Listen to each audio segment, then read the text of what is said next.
बिस्मिल्लाहिर्रहमानिर्रहीम। अस्सलाम वालेकुम नाज़रीन, आप यूट्यूब चैनल देख रहे हैं। मैं इमरान खान हूँ। 3 बड़ी खबरें हैं और कुछ खबरें उसके साथ जुड़ी हुई भी हैं। सबसे बड़ी और अच्छी खबर यह है कि आज़ाद कश्मीर के अंदर जो एहतजाज चल रहा था वो ख़त्म हो गया है। एहतजाज के आखिरी दिन में जो है वो खून बह गया और मासूम जानें जो हैं वो ज़ाया हुई।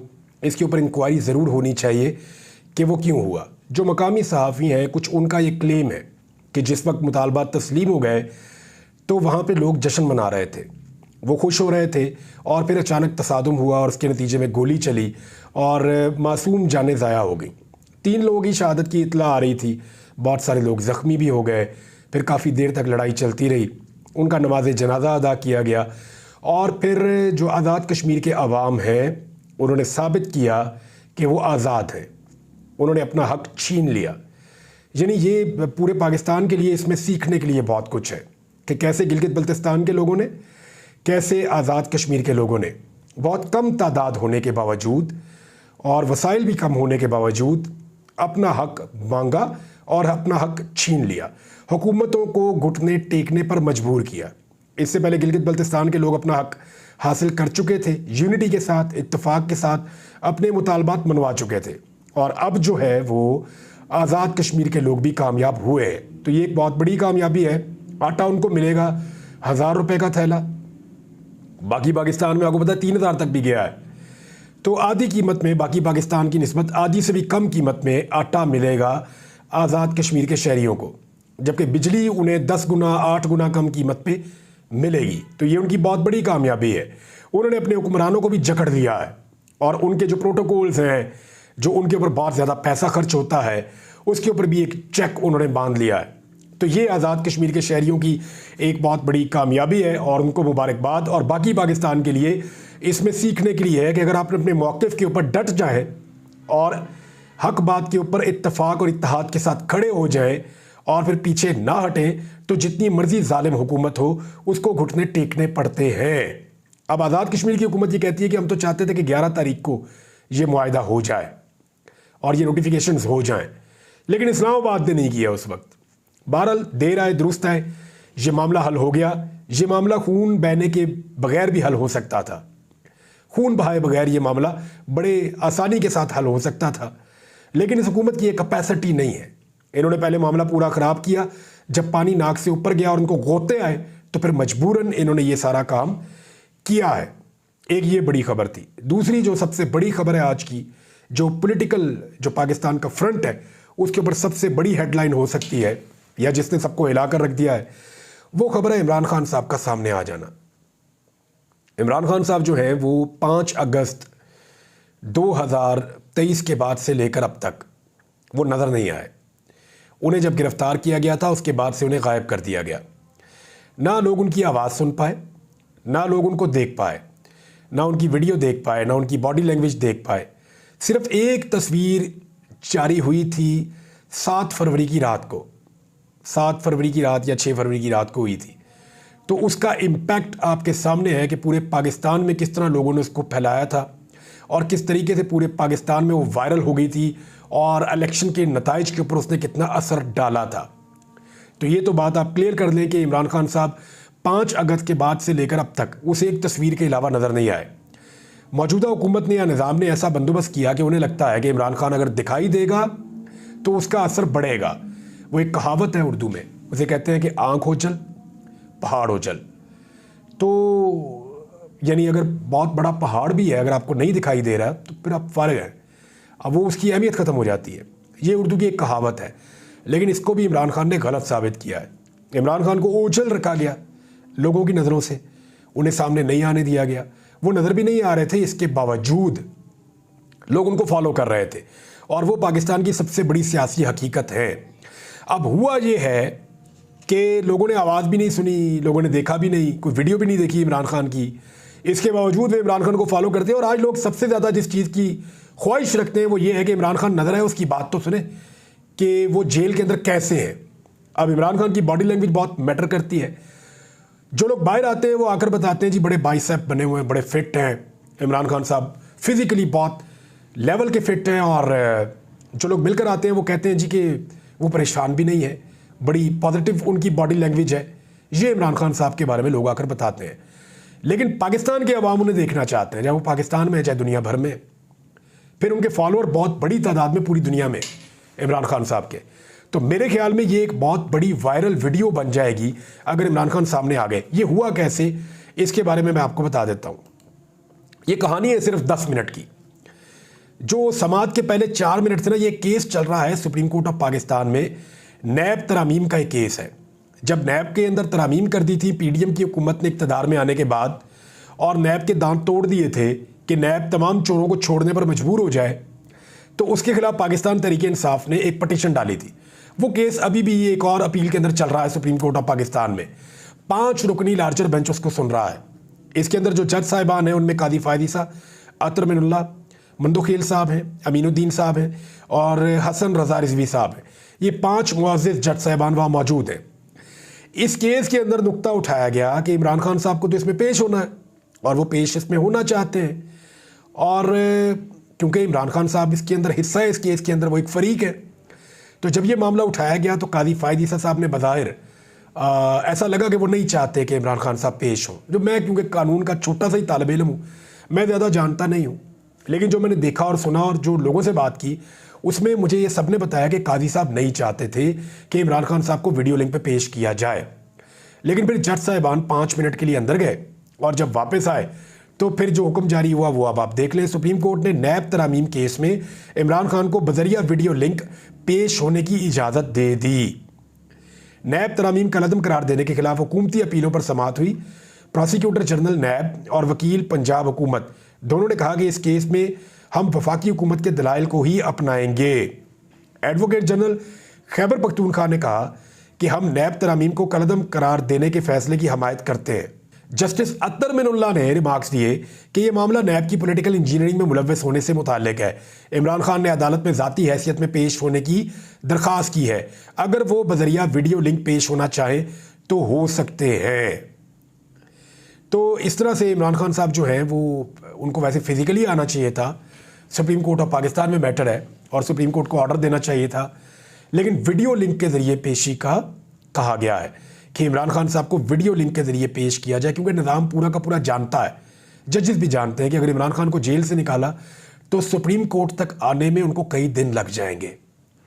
जेल से सुप्रीम कोर्ट तक लाना इतना आसान नहीं होगा, पूरा कर्फ्यू लगाना पड़ेगा अगर उनको फ़ौरन पहुँचाना है तो। लिहाजा वीडियो लिंक वाला मामला ही चलेगा कि वीडियो लिंक के ज़रिए इमरान खान साहब जो है वो दलाइल दे सकते हैं और वीडियो लिंक के ज़रिए दलाइल का बंदोबस्त किया जाए। ये हुक्म जारी किया गया बाद में। हम इमरान खान की दरख्वास्त मंजूर करते हैं। अब मामला ये है कि ये केस लग गया परसों के लिए, 16 मई 2024।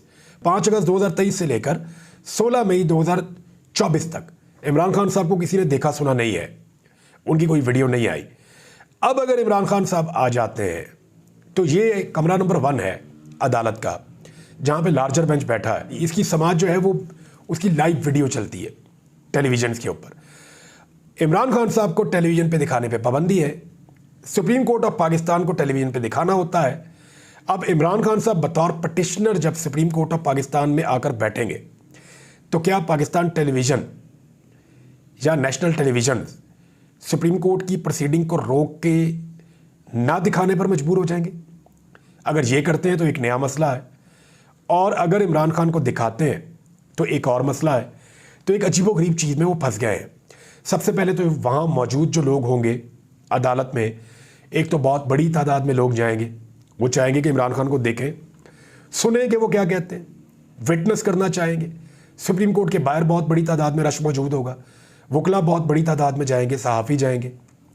तो जो सहाफ़ी इमरान खान को देखेंगे अदालत के अंदर से, और जो वीडियो बाद में जारी होगी, अगर तो जारी की गई, अगर वीडियो जारी होती है, वीडियो बाहर निकलती है इमरान खान साहब की, उनकी बातें सामने आती हैं, तो बहुत बड़ा इम्पैक्ट आएगा।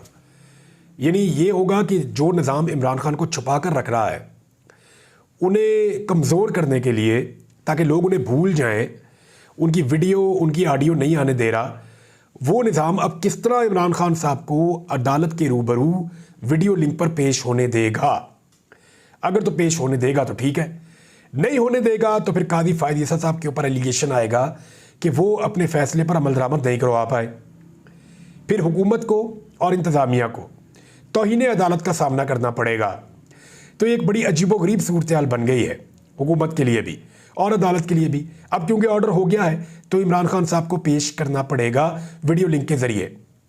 अब चांसेस है कोई बहाना बनाया जा सकता है, कोई टेक्निकल फॉल्ट कहा जा सकता है, सुप्रीम कोर्ट का सिस्टम जनाब खराब हो गया है, वो इमरान खान का जो जेल वाला सिस्टम है वो खराब हो गया है, ये कहा जा सकता है कि जनाब अचानक सिस्टम बैठ गया है, अचानक इंटरनेट बंद हो गया है, अचानक साइट ही क्रैश हो गई है। बहुत सारे बहाने हैं ना, कोई भी बहाना हो सकता है, कोई भी बहाना हो सकता है।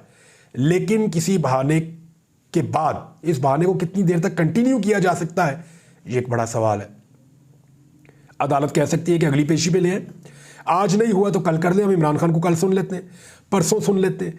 तो इसको ज्यादा देर तक अब अवॉइड किया नहीं जा सकता, सिचुएशन ऐसी जगह पे पहुंच गई है। बहरहाल इमरान खान सामने आएंगे तो बड़ों को पता चल जाएगा कि उनकी मकबूलियत क्या है। जो लोग कहते हैं ना कि इमरान खान की 7% मकबूलियत है या उससे भी कम है, तो उनके खिलाफ बहुत प्रोपेगेंडा होता है।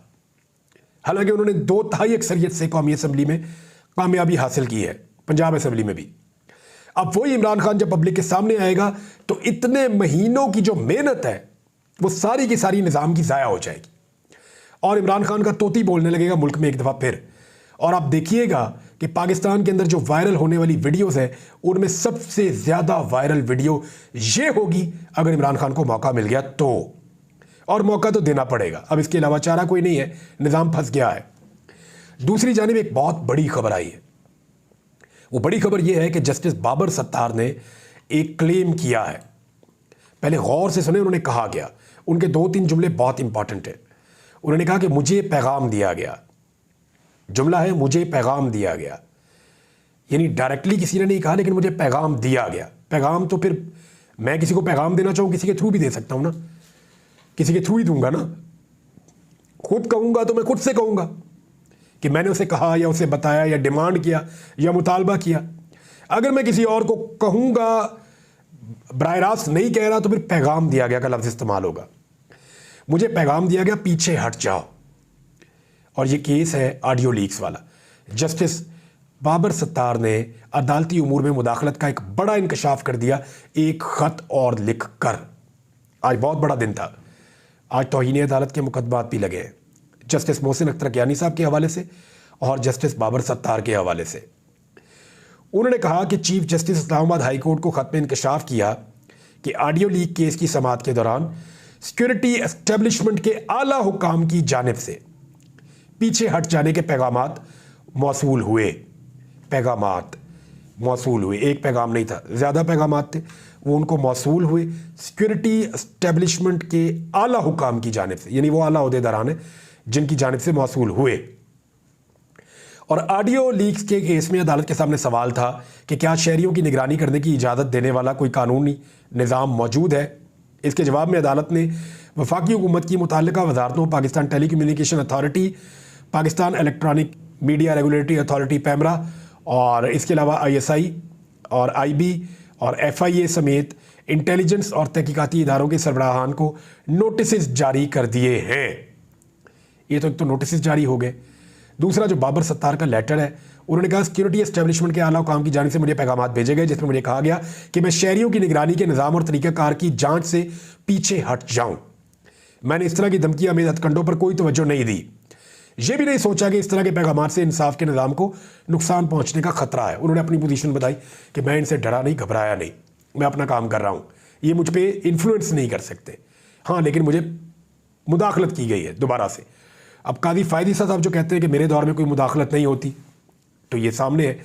अब इसके ऊपर जो जवाब आया फौरी तौर पे, वो अटॉर्नी जनरल का भी आया और हुकूमत का भी आया।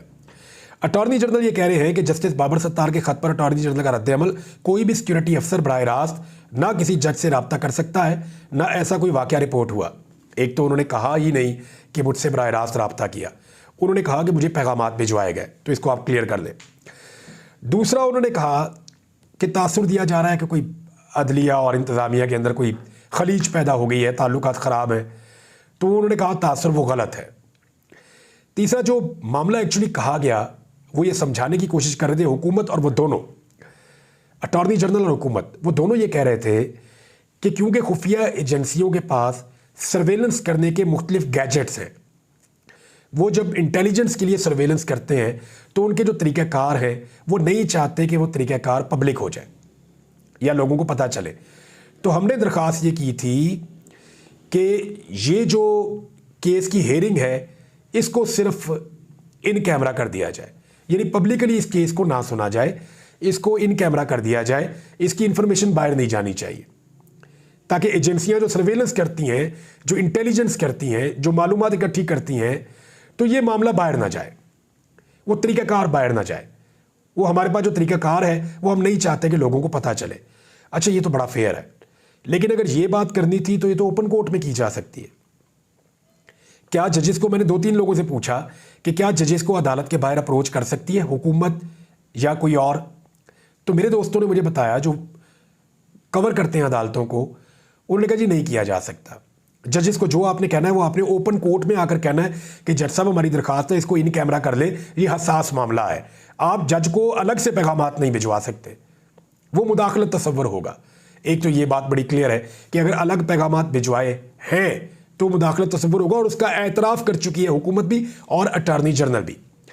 दूसरा सवाल ये पैदा होता है कि मुल्की सलामती के मामला पे तो इंटेलिजेंस एजेंसियां ये सारा कुछ कर सकती हैं, लेकिन ये केस तो शहरियों से मुताल्लिक है, जजेस से मुताल्लिक है, सियासतदानों से मुताल्लिक है कि सियासतदानों की ऑडियोस टेप की जा सकती हैं, आम शहरियों की और वकला की ऑडियोस टेप की जा सकती हैं।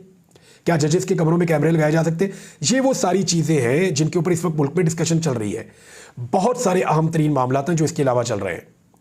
तौहीन अदालत वाला मामला इस हुकूमत के गले पड़ गया है आकर, उसमें क्या कुछ हुआ और कौन सी 8-10 चीज़ें हैं जो होने जा रही हैं आने वाले दिनों में अदालत और हुकूमत के बीच में, अगले वीलॉग में बताता हूँ। अब तक के लिए इतना ही, अपना ख्याल रखिएगा, अपने चैनल का भी। अल्लाह हाफ़िज़।